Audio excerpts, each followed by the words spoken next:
The winner of Nigeria Boss Factor Season 1. Those of you that didn't enroll, I'm sorry, you have missed out big time. You scammed yourself. You think they were trying to scam you. Register for the Nigeria Boss Factor Season 2 with the sum of 5,500 Naira payable to GT Bank account number 0561 094 161. Send payment proof to WhatsApp portal number 0901 625 2525. Go to www.bossfm.ng to complete your registration. Call 0808 237 0000 or 0811 584 1500 for more information. Nigeria Boss Factor Season 2. Celebrate culture, celebrate life. Terms and conditions apply.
A very good evening. Welcome to The World Now at 4 on Hills TV.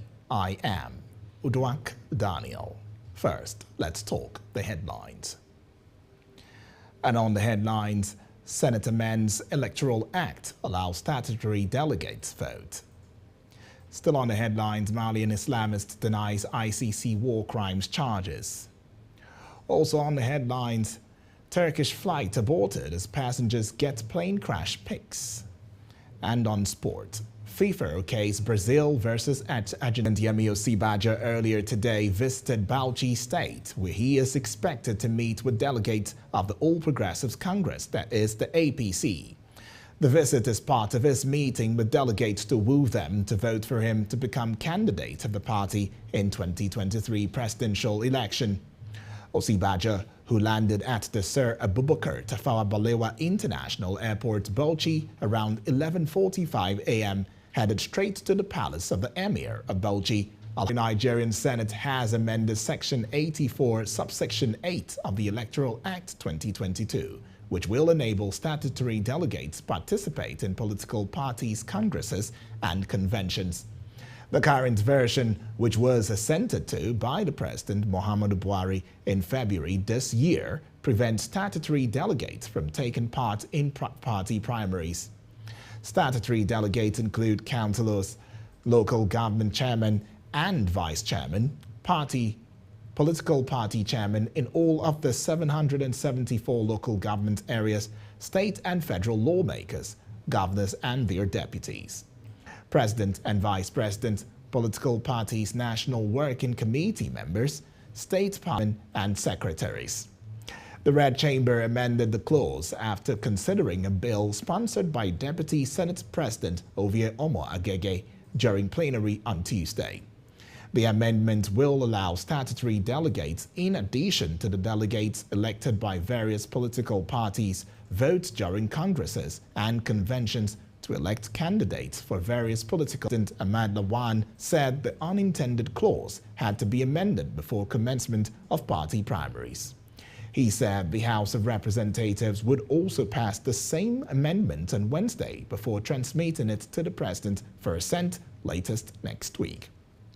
He said the amendment Balogun, who is the Olubadan of Ibadan, Oba Lekan, Balogun's younger brother, was the only senator elected to the upper legislative on the platform of the People's Democratic Party in Oyo State in 2019.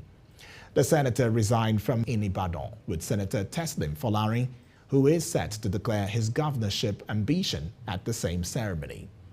Meanwhile, the Palace of Olubadan has distanced itself from the action of the monarch.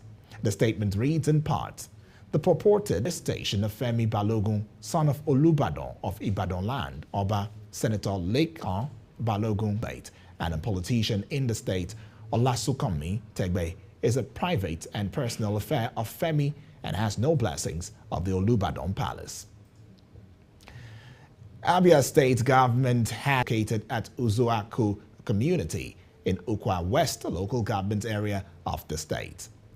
While speaking on Monday, Commissioner for Petroleum and Solid Minerals, Eze Samuel Nwanganga, said the investigative team would be visiting the community today. Nwanganga, who said the actual casualty figure had not been established, however, noted that the government was in touch with the local authorities as part of efforts to arrest the situation. He also said that security had been beefed up around the community. The fire incident is coming barely 2 weeks after a deadly explosion at another illegal refinery claimed over 100 lives in Ohaji, Egbema, Imo State. The incident, which reportedly occurred on Friday evening, allegedly claimed 10 lives, with 3 of the victims a couple and an only male child dying on the spot, while 7 others later died in the hospital. Police Public Relations Officer, that is the PPRO, in charge of Abia State, Mr. Geoffrey Ogbonna, told Vanguard yesterday that the incident was yet to be reported to the command. When we return, news from other parts of West Africa. Stay with us.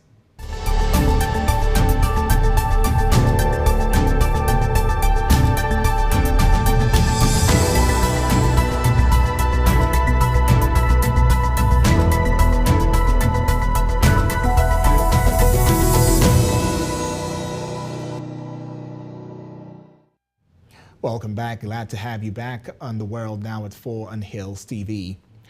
Lawyers defending Malian Islamist suspect Al-Hassan Ag Abdul Aziz for his role as a police chief in Timbuktu in 2012 told judges at the International Criminal Court, that is the ICC, that he was the wrong man. The defense attorney to Abdul Aziz, Melinda Taylor, said he should not be convicted because he happened to be in the wrong place in the wrong time with the wrong ethnicity. The prosecutors say Abdul Aziz terrorized the residents of Timbuktu in 2012 when Al-Qaeda-affiliated Ansar ad-Din took control of the city. He is accused of crimes against humanity and sexual slavery. As a police chief of Ansar ad-Din, he oversaw the implementation of a harsh penal version of Sharia. He presided over public floggings and amputations. Abdul Aziz is the second Malian Islamist to stand trial at the ICC. And now to Egypt. Prosecutors in Egypt have ordered the detention of 13 teenage boys arrested on suspicion of harassing two female foreign tourists at the Giza pyramids. A prosecution statement said the boys were between ages 13 and 15. They have claimed that they only wanted to take photos with a tourist and had not intended to cause any distress. Egyptians expressed outrage on social media last week after a video showed a group of youths haranguing the young women at the archaeological site. The boys had been fouled by a tourist guide who filmed the video rather than the women themselves. In the 35-second clips as they crowd around the women who attempt to get away, one of the women tries to push a boy away after another appears to touch her from behind. We now move to other parts of the world.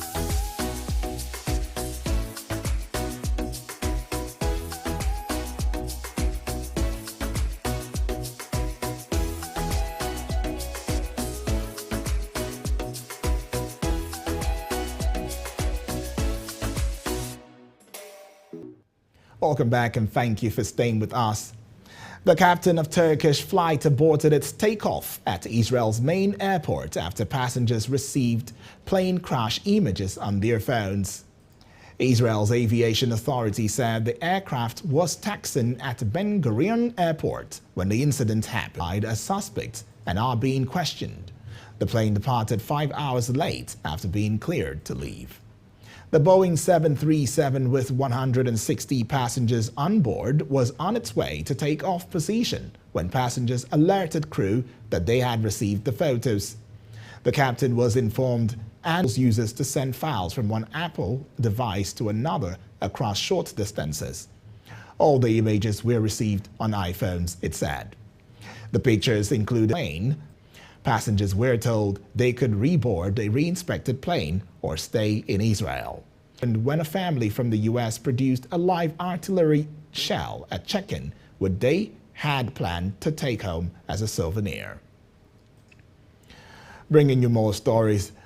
Omission from the Queen's speech of measures to improve workers' rights has been met with backlash by the government in 2019. Unions accused the government of turning its back on workers, while industry groups said they were disappointed the bill had been omitted. Firm legislation has been brought forward to date.